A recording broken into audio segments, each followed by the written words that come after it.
इकडं आणा ना, पुढं आणा पुढं. मारले का तिला पाण्यामुळे जीव गेला वाटतंय ना. काहीच नाही झालं तिच्या अंगाला, काहीच नाही खर्चटलं नाही, काही नाही. झाडावरूनच पडली वाटतं ती.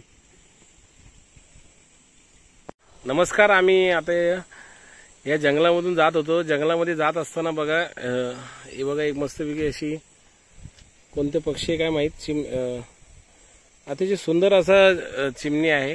कोणता तरी पक्षी आहे, काळा पक्षी. सैराट मधला जो काळा पक्षी आहे तशाच पद्धतीचा हा पक्षी आहे.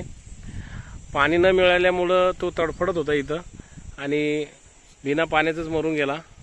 पाणी नसल्यामुळं अशा पद्धतीचे पक्षी मरत आहेत आणि अशा पद्धतीच्या या पक्ष्यांना वाचवण्यासाठी शेतकऱ्यांनी आपल्या शेताच्या किनाऱ्यावर आजूबाजूला हे असे पाण्याची म्हणा काहीतरी वस्तू ठेवायला पाहिजे जेणेकरून या पक्ष्यांना पाणी मिळेल.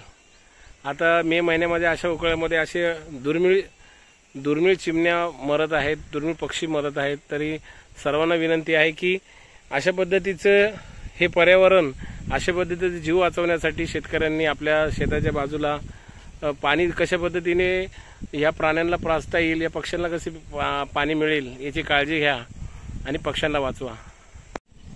जीव सुटला त्याचा. हालचाल करली असते नाही तर आपण हात लावला असता ना. ठेवले.